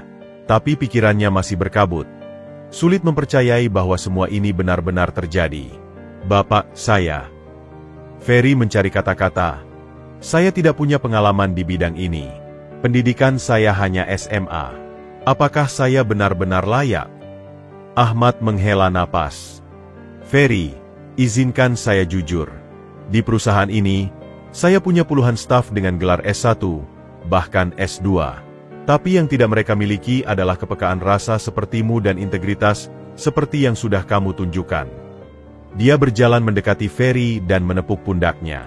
Pengalaman bisa dipelajari. Gelar bisa dikejar nanti. Tapi karakter dan bakat alami, itu tidak bisa diajarkan.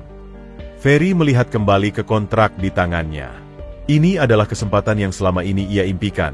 Bekerja di perusahaan bonafit, dengan gaji yang layak, dan melakukan sesuatu yang sesuai dengan minatnya. Tapi, apa yang harus saya lakukan tepatnya? Tanya Ferry masih ragu. Kamu akan bekerja di bawah manajer pengembangan produk.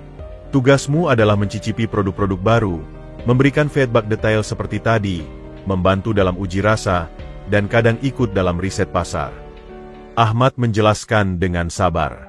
Kamu akan dilatih tentang standar kualitas, proses produksi, dan lain-lain. Ferry mengangguk perlahan, mulai membayangkan dirinya dalam pekerjaan baru itu. Kedengarannya sempurna. Tidak akan selalu mudah, Ahmad mengingatkan. Banyak yang akan meragukanmu karena latar belakangmu. Beberapa kolegamu mungkin akan sinis. Tapi saya percaya kamu bisa membuktikan diri. Dia mengeluarkan pena dari saku jasnya dan menyerahkannya pada Ferry. Sekarang, pertanyaannya adalah, apakah kamu menerima tawaran ini? Ferry memandangi pena yang elegan di tangannya, lalu melihat kontrak kerja di hadapannya. Ini adalah momen yang akan mengubah hidupnya, dari pemuda tunawisma menjadi karyawan perusahaan ternama. Dengan tangan yang masih sedikit gemetar, tetapi penuh keyakinan, Ferry membubuhkan tanda tangannya di atas garis yang ditentukan. Saya terima, Pak Ahmad, dan saya berjanji tidak akan mengecewakan kepercayaan Bapak.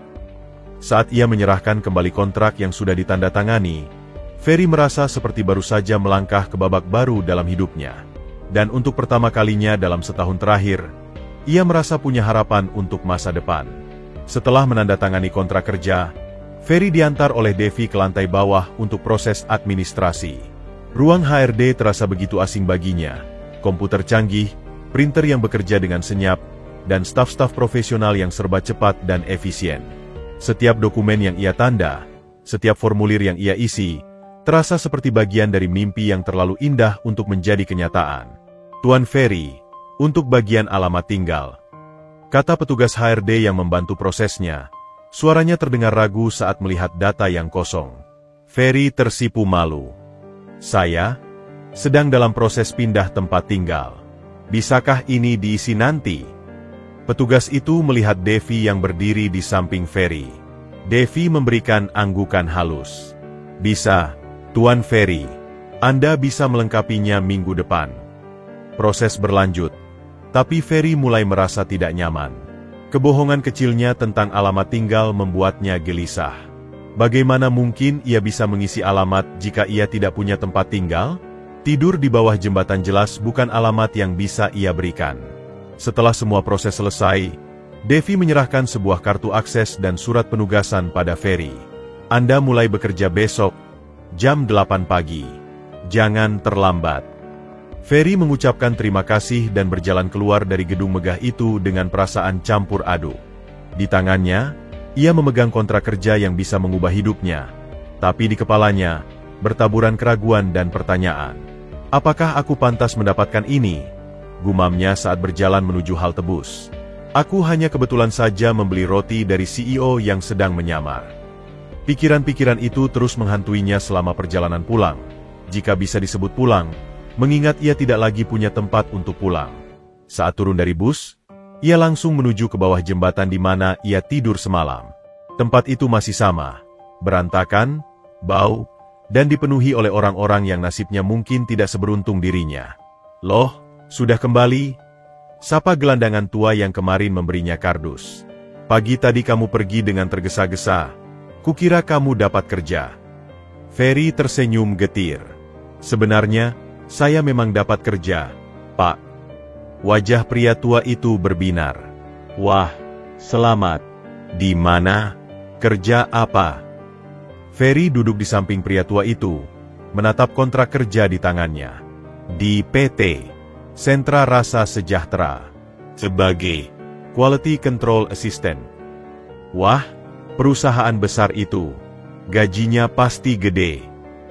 5 juta sebulan, jawab Ferry pelan. Mata pria tua itu membelalak. 5 juta? Dasar anak muda beruntung. Sekarang kamu bisa cari kos yang bagus. Makan enak. Tapi Ferry justru menggeleng. Itu masalahnya, Pak. Saya merasa tidak pantas. Tidak pantas? Dasar anak bodoh. Kamu pikir dapat kerja seperti itu mudah? Orang sepertiku sudah bertahun-tahun mengemis. Tidak pernah dapat kesempatan seperti itu. Tapi saya tidak punya pengalaman. Pendidikan cuma SMA. Bodoh, hardik pria tua itu. tapi dengan nada seperti seorang ayah yang menasihati anaknya. Kalau mereka mau terima kamu, berarti kamu mampu. Jangan sia-siakan kesempatan ini. Malam itu, Ferry berbaring di atas kardus yang sama, memandang langit malam yang sama, tapi dengan perasaan yang sama sekali berbeda. Kontrak kerja itu ia simpan di dalam tas dengan sangat hati-hati, dilapisi plastik agar tidak rusak. Apakah ini hanya keberuntungan semata? Tanyanya pada bintang-bintang yang tidak bisa menjawab. Atau aku memang layak? Ia teringat kata-kata Ahmad Wijaya, karakter dan bakat alami, itu tidak bisa diajarkan. Tapi bisakah karakter dan bakat alami saja cukup untuk bertahan di dunia korporat yang kompetitif? Keraguan terus menggerogotinya. Bagaimana jika ia gagal? Bagaimana jika ternyata ia tidak bisa memenuhi harapan? Bagaimana jika semua ini hanya karena Ahmad Wijaya merasa berhutang budi padanya? Bukan karena ia memang mampu? Tidak. Bisiknya pada diri sendiri. Aku harus membuktikan bahwa keputusan Pak Ahmad tidak salah. Keesokan paginya, Ferry bangun lebih awal. Ia membersihkan diri seadanya di toilet umum, lalu menggunakan sisa uangnya untuk membeli pakaian yang paling murah di pasar loak, sebuah kemeja putih sederhana dan celana hitam yang agak lusuh, tapi setidaknya lebih pantas dari pakaian yang ia miliki. Saat ia tiba di gedung perkantoran megah itu, security yang sama menyambutnya dengan senyum. Selamat pagi, Bang Ferry. Langsung ke lantai 15 ya, divisi pengembangan produk. Ferry mengangguk nervous. Perjalanan dengan elevator kali ini terasa berbeda. Ia tidak lagi sebagai tamu, tapi sebagai karyawan. Saat pintu elevator terbuka di lantai 15, ia disambut oleh pemandangan yang membuatnya semakin gugup. Kubikel-kubikel rapi, karyawan dengan pakaian profesional, dan suasana kerja yang serius. Seorang wanita dengan kacamata tebal mendatanginya. Ferry, saya Sari, manajer pengembangan produk. Ikut saya. Ferry mengikuti wanita itu ke sebuah ruangan kecil yang penuh dengan berbagai sampel makanan. Ini adalah lab uji rasa. Disinilah kamu akan bekerja. Sari memandanginya dengan tatapan menilai. Saya tidak tahu apa yang istimewa dari kamu sampai Pak Ahmad sendiri yang merekomendasikanmu. Tapi di sini, kita menilai berdasarkan hasil kerja, bukan hubungan baik. Ferry menelan ludah. Saya mengerti, Bu. Baik. Sari mengambil beberapa bungkus roti dari rak. Uji rasa pertama. Bandingkan roti produk kita dengan produk kompetitor. Berikan pendapatmu. Saat Ferry mulai mencicipi dan memberikan analisa yang detail, ia melihat ekspresi Sari yang perlahan berubah dari skeptis menjadi terkesan. Dan untuk pertama kalinya sejak semalam, keraguan dalam hatinya mulai sedikit terobati. Mungkin, hanya mungkin, ia memang pantas berada di sini. Hari pertama Ferry bekerja berjalan dengan intens. Di bawah pengawasan Sari yang ketat, ia menghabiskan waktu 6 jam penuh di lab uji rasa, mencicipi puluhan varian produk roti baik dari perusahaan mereka maupun kompetitor. Setiap analisa yang ia berikan, setiap detail rasa yang ia catat, membuat ekspresi Sari yang awalnya skeptis berubah menjadi semakin impreset. Untuk roti varian keju ini, kata Ferry sambil mencatat di tablet yang diberikan padanya, kejunya terasa terlalu asin dan artificial. Berbeda dengan produk kompetitor yang lebih creamy dan natural. Sari mengangguk, mencatat sesuatu di clipboardnya. Kamu benar. Itu karena kita menggunakan keju olahan untuk menekan biaya. Tapi sepertinya kita harus mempertimbangkan kembali keputusan itu. Saat jam menunjukkan pukul 4 sore, Sari mengajak Ferry ke ruang kerjanya. Duduk. Ferry, mari kita evaluasi hari pertamamu. Ferry duduk dengan nervous, mempersiapkan diri untuk dikritik. Tapi yang mengejutkannya, Sari justru tersenyum. Jujur, saya awalnya ragu dengan latar belakangmu. Aku Sari dengan jujur. Tapi hari ini kamu membuktikan bahwa penilaian Pak Ahmad tidak salah. Kamu memiliki kepekaan rasa yang luar biasa. Terima kasih, Bu Sari, jawab Ferry lega. Tapi, Sari melanjutkan dengan nada lebih serius, bekerja di sini tidak hanya tentang mencicipi makanan. Ada politik kantor, ada kompetisi, dan yang paling penting, ada tanggung jawab besar. Ferry mengangguk, memahami setiap kata. Saya siap belajar, Bu. Saat Ferry bersiap pulang, atau lebih tepatnya, kembali ke bawah jembatan, seorang office boy mendekatinya. "Tuan Ferry, Pak Ahmad meminta Anda untuk menemuinya di ruangannya sebelum pulang." Dengan jantung berdebar, Ferry kembali naik elevator menuju lantai eksekutif. Kali ini, perasaannya berbeda. Ia tidak lagi sebagai tamu yang canggung, tapi sebagai karyawan yang baru saja menyelesaikan hari pertamanya. Saat ia masuk ruangan Ahmad Wijaya, ia menemukan CEO itu sedang berdiri di depan jendela, memandang kota yang mulai diselimuti senja. "Pak Ahmad, Anda memanggil saya." Ahmad berbalik. Wajahnya menunjukkan senyum hangat. "Ah, Ferry, bagaimana hari pertamamu?" "Sangat menantang, Pak, tapi saya menikmatinya." "Bagus." Ahmad mengisyaratkan Ferry untuk duduk. "Saya sudah dapat laporan dari Bu Sari. Dia sangat terkesan dengan kemampuanmu." Ferry tersipu. "Saya hanya melakukan yang terbaik, Pak. Dan itulah yang kita butuhkan." Ahmad duduk di kursinya. Wajahnya menjadi lebih serius. "Ferry, ada sesuatu yang ingin saya tanyakan padamu. Dan saya ingin jawaban yang jujur." "Tentu, Pak. Di mana kamu tinggal sekarang?" Pertanyaan itu seperti tamparan bagi Ferry. Ia menunduk, malu. "Saya sedang mencari tempat tinggal, Pak." "Jangan berbohong padaku, Ferry," kata Ahmad dengan lembut. "Saya tahu kamu tidur di bawah jembatan semalam. Security kita melaporkan melihat kamu di sana pagi tadi sebelum berangkat kerja." Ferry merasa wajahnya memerah. "Maaf, Pak. Saya tidak ingin merepotkan." "Kamu tidak merepotkan," sanggah Ahmad. "Tapi sebagai karyawan perusahaan ini, kami punya tanggung jawab untuk memastikan kamu tinggal di tempat yang layak." Dia mengambil sebuah kunci dari laci mejanya. "Kami memiliki apartemen yang disediakan untuk karyawan ekspatriat. Kebetulan satu unit sedang kosong. Kamu bisa tinggal di sana sementara." Ferry terkejut. "Tapi, saya bukan ekspatriat, Pak. Dan saya karyawan baru." "Aturan bisa dibuat fleksibel," ujar Ahmad. "Apartemen itu lengkap dengan furnitur, listrik, dan air sudah termasuk. Kamu tidak perlu membayar apapun." Tawaran itu terdengar terlalu bagus untuk menjadi kenyataan. Tapi setelah penolakannya terhadap cek 100 juta, Ferry merasa tidak pantas menerima kemewahan lagi.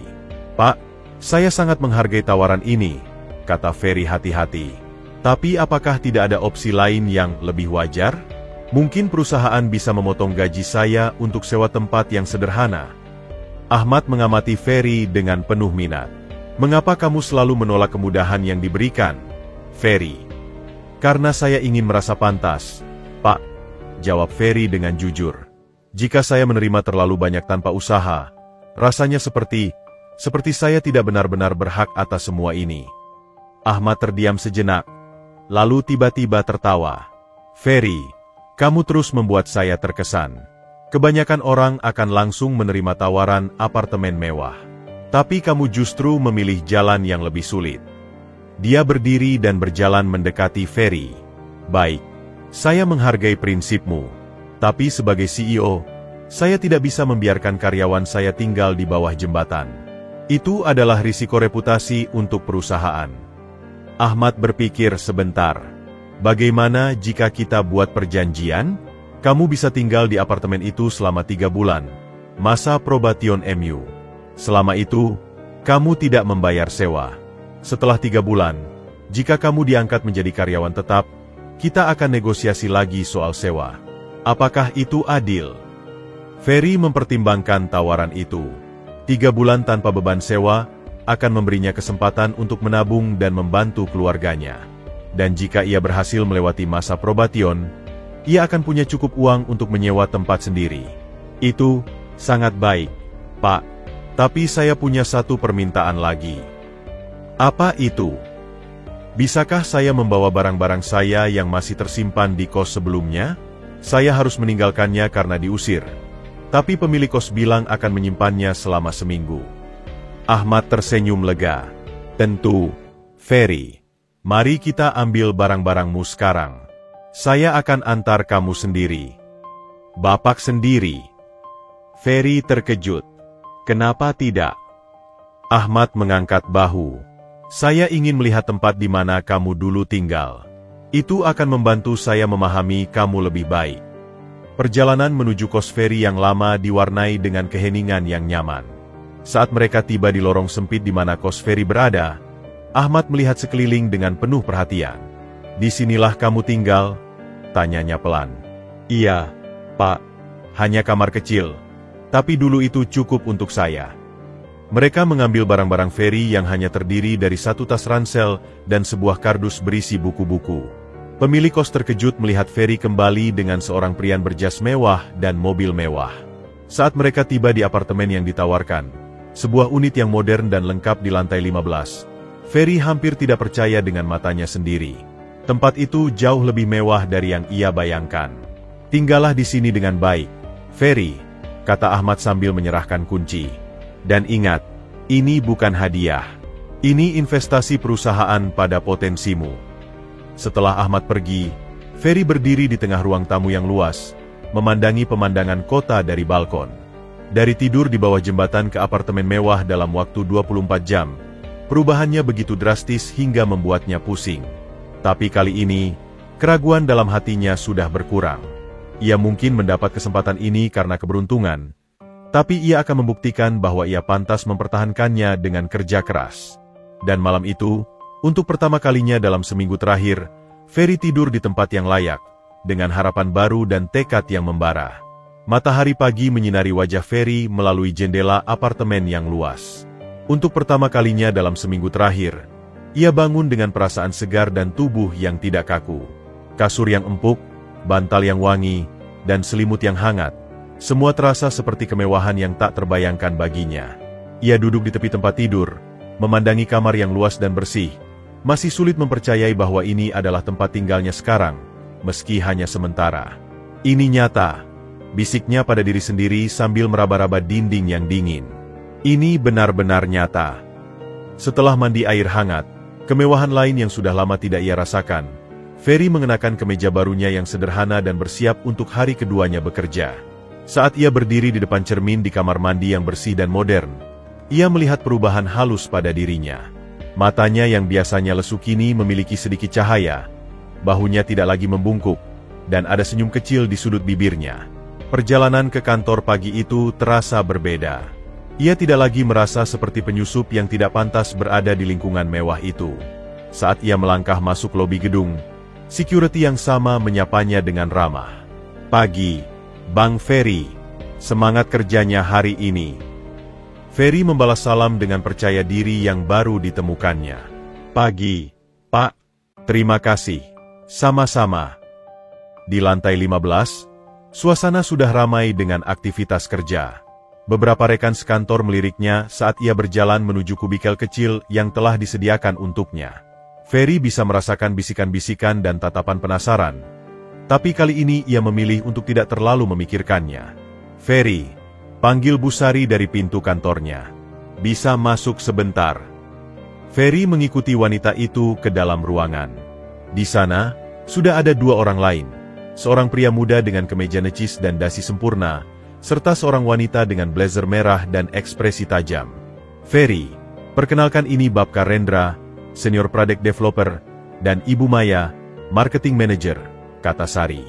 "Mereka ingin mendengar langsung pendapatmu tentang roti, warisan, yang sudah kamu cicipi." Rendra menyilangkan tangannya.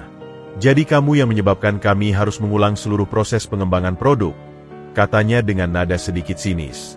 Ferry merasa sedikit tertekan, tapi ia menarik napas dalam. "Saya hanya memberikan feedback jujur tentang apa yang saya rasakan, Pak." Maya tersenyum tipis. "Jangan khawatir, Ferry. Feedbackmu lah yang membuat kita bisa memperbaiki produk sebelum diluncurkan. Menurutmu, apa yang membuat roti, warisan, istimewa?" Dengan percaya diri yang tumbuh, Ferry mulai menjelaskan. "Yang membuatnya istimewa adalah keseimbangan rasanya, Bu. Setiap komponen, roti, isian, saus, saling melengkapi tanpa ada yang mendominasi. Dan yang paling penting, rasanya autentik. Seperti makanan rumahan yang dibuat dengan bahan terbaik." Rendra masih terlihat skeptis. Tapi untuk mempertahankan rasa, autentik, itu dengan skala produksi massal, itu tidak mudah. Butuh kompromi. Tapi justru disitulah tantangannya. Bukan? Jawab Ferry dengan berani. Jika kita bisa mempertahankan kualitas premium meski diproduksi massal, itu akan menjadi keunggulan kompetitif kita. Maya mengangguk-angguk. Impressed. Dia benar, Ren. Di pasar yang semakin kompetitif, kualitas dan keautentikan adalah nilai jual utama. Pertemuan berlanjut dengan diskusi yang lebih teknis. Ferry terkadang merasa kewalahan dengan istilah-istilah yang digunakan, tapi ia tidak malu untuk bertanya ketika tidak memahami sesuatu. Sikapnya yang terbuka dan keinginannya untuk belajar justru membuat Rendra perlahan-lahan melunak. Untuk seseorang yang tidak punya background di bidang ini, kamu cukup cepat menangkap konsepnya, akui Rendra di akhir pertemuan. Sore harinya, Ferry mendapat tugas baru, membantu tim riset pasar menganalisis data konsumen. Ia duduk di depan komputer dengan semangat, menentukan untuk membuktikan bahwa ia bukan sekadar anak emas CEO. Saat jam pulang kerja tiba, Ferry merasa lelah tapi puas. Ia telah berhasil melewati hari keduanya tanpa membuat kesalahan besar, dan bahkan mulai mendapatkan pengakuan kecil dari rekan-rekannya. Di elevator, ia bertemu dengan Ahmad Wijaya yang kebetulan naik di lantai yang sama. Pak Ahmad, sapa Ferry dengan hormat. Ferry, bagaimana hari keduamu? Tanya Ahmad sambil menekan tombol lobi. Menantang, tapi menyenangkan. Pak, saya belajar banyak hari ini. Bagus. Ahmad memandangi Ferry dengan bangga. Dan bagaimana dengan apartemennya? Sudah nyaman? Sangat nyaman, Pak. Terima kasih banyak. Tapi, Ferry ragu sejenak. Bisakah saya bertanya sesuatu? Tentu. Mengapa Bapak begitu baik pada saya? Saya ada banyak orang lain yang mungkin lebih berpendidikan, lebih berpengalaman. Ahmad tersenyum, matanya menerawang. Ferry, dalam perjalanan karir saya telah belajar bahwa kesuksesan tidak hanya tentang kepintaran atau pengalaman. Itu tentang karakter.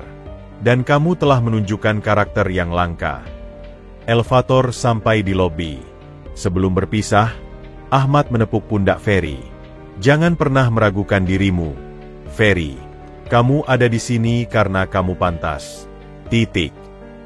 Perkataan itu mengiringi Ferry sepanjang perjalanan pulang ke apartemen.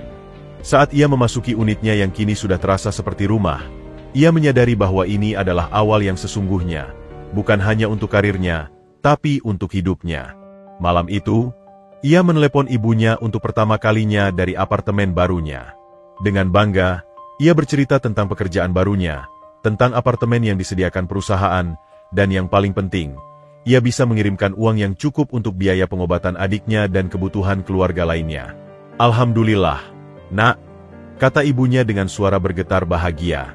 Ibu selalu percaya padamu. Saat ia menutup telepon, Ferry berdiri di balkon, memandangi gemerlap kota. Untuk pertama kalinya sejak datang ke kota ini, ia merasa tidak sendirian. Ia memiliki pekerjaan, tempat tinggal, dan yang paling penting, harapan. Mulai besok, tekadnya, saya akan membuktikan bahwa saya pantas berada di sini. Bukan karena keberuntungan, tapi karena kemampuan dan kerja keras. Dan dengan tekad itu, Ferry menyambut babak baru dalam hidupnya. Sebuah awal yang penuh dengan kemungkinan dan janji. 2 tahun telah berlalu sejak pertemuan tak terduga antara Ferry dan Ahmad Wijaya di bawah jembatan itu. Kini, Ferry berdiri di podium sebuah ballroom mewah, mengenakan setelan jas yang sempurna, memandangi ratusan pasang mata yang menantinya. Di antara hadirin, ia melihat Busari yang dulu begitu skeptis, kini tersenyum bangga. Rendra, yang awalnya sinis, sekarang mengangguk hormat. Dan yang paling membanggakan, di barisan paling depan, duduk ibunya, adiknya Sari yang sudah sembuh total, dan beberapa sanak keluarga yang khusus datang dari kampung. Dan untuk penghargaan Employee of the Year ini, kata presenter, kami persembahkan kepada Bapak Ferry, yang kini menjabat sebagai manajer pengembangan produk muda termuda dalam sejarah perusahaan kita. Sorak-sorai menggema di seluruh ruangan. Ferry masih merasakan detak jantung yang cepat, persis seperti ketika ia pertama kali masuk ke gedung ini sebagai pemuda tunawisma yang nervous. Terima kasih. Mulainya setelah tepuk tangan mereda, Suaranya jelas dan penuh keyakinan. 2 tahun yang lalu, saya adalah pemuda yang hilang arah, tidur di bawah jembatan, dengan hanya Rp20.000 di saku. Hari ini, berdiri di sini, saya belajar bahwa hidup adalah rangkaian pilihan. Untuk tetap jujur ketika tergoda, untuk berempati ketika menderita, dan untuk terus berjalan ketika segala jalan tampak buntu. Matanya berpindah ke Ahmad Wijaya yang duduk di samping keluarganya. Ada seseorang yang tidak hanya memberi saya kesempatan, tetapi juga mengajarkan saya makna warisan yang sesungguhnya. Setelah acara penghargaan usai, Ahmad mengajak Ferry dan keluarganya ke restoran mewah di lantai atas. Ibunya Ferry masih terlihat tidak percaya, terus memandangi sekeliling dengan takjub.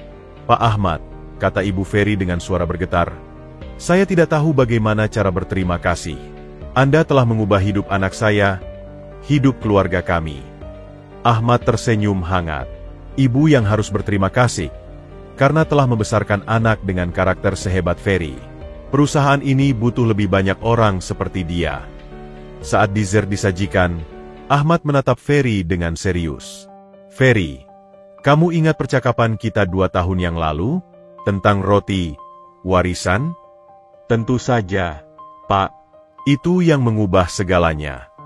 Awalnya, saya pikir warisan hanyalah tentang resep turun-temurun, tentang bisnis keluarga," kata Ahmad dengan nada reflektif. "Tapi kamu telah mengajarkan saya bahwa warisan yang sesungguhnya adalah nilai-nilai, kejujuran, integritas, empati. Itulah yang ingin saya tinggalkan." Dia mengeluarkan sebuah dokumen dari tasnya. "Itulah mengapa, mulai besok, saya mengangkatmu sebagai wakil direktur pengembangan produk baru. Dan..." Ia berhenti sebentar, "saya ingin kamu menjadi salah satu pemegang saham minoritas perusahaan." Ferry terduduk lemas, tidak percaya dengan apa yang baru saja didengarnya. "Pak, ini terlalu besar." "Tidak ada yang terlalu besar untuk seseorang yang membuktikan bahwa karakter adalah modal terbesar," tegas Ahmad. "Kamu tidak hanya membantu menyempurnakan roti, warisan, tapi juga membantu mengembalikan jiwa perusahaan ini kepada nilai-nilai intinya." Ibunya Ferry menangis bahagia, memeluk erat putranya. "Nak, ibu selalu percaya padamu." Di tengah kegembiraan itu, Ahmad berkata pada keluarga Ferry, "Besok, saya ingin mengajak kalian semua berkunjung ke pabrik baru kita. Ada kejutan untuk Ferry." Keesokan harinya, mereka berdiri di depan sebuah bangunan pabrik modern yang megah. Yang membuat Ferry terkesiap adalah papan nama di depan gerbang. "Pabrik Roti Warisan, di bawah manajemen Ferry." "Pabrik ini," kata Ahmad dengan bangga, "adalah sepenuhnya tanggung jawabmu. Disinilah semua produk premium kita akan diproduksi, dengan standar kualitas yang kamu tentukan." Tapi yang paling mengharukan adalah saat mereka masuk ke dalam. Di dinding lobi utama, terpampang besar-besar foto Ferry saat pertama kali membeli roti dari Ahmad yang menyamar, disertai kutipan, "Kadang-kadang, warisan terbaik bukanlah yang kita cari, tetapi yang menemukan kita ketika kita melakukan hal yang benar." "Pak," kata Ferry dengan mata berkaca-kaca, "saya tidak tahu harus berkata apa." "Tidak perlu berkata apa-apa," jawab Ahmad sambil memeluk bahu Ferry. "Warisan saya bukanlah perusahaan ini atau kekayaan materi. Warisan saya adalah memastikan bahwa nilai-nilai kebaikan dan kejujuran terus hidup melalui orang-orang seperti kamu." Beberapa bulan kemudian, di acara peluncuran resmi produk warisan heritage lain yang sukses besar, Ferry berdiri di samping Ahmad, menyaksikan bagaimana mimpi kecil seorang kakek penjual roti dan seorang pemuda tunawisma telah tumbuh menjadi sesuatu yang jauh lebih besar dari yang pernah mereka bayangkan. "Pernahkah kamu membayangkan," bisik Ahmad pada Ferry, "bahwa roti bungkus seharga Rp5.000 akan membawa kita sejauh ini?" Ferry tersenyum, mengenang perjalanan mereka. "Yang saya pelajari, Pak, adalah bahwa warisan terbaik yang bisa kita tinggalkan bukanlah uang atau bisnis, tetapi teladan dan kesempatan yang kita berikan pada orang lain." Dan di sore itu, sambil memandangi matahari terbenam dari kantor barunya di pabrik baru, Ferry menyadari bahwa warisan yang sesungguhnya memang telah ia terima, bukan dalam bentuk uang atau jabatan, tetapi dalam bentuk keyakinan bahwa kebaikan hati dan integritas akan selalu membawa pada takdir terbaik. Roti, warisan, telah mengubah hidupnya, bukan karena rasanya yang enak, tetapi karena ia mengajarkan bahwa dalam kehidupan, seperti dalam resep yang baik, yang terpenting adalah keseimbangan dan keautentikan, nilai-nilai yang akan terus hidup melampaui generasi.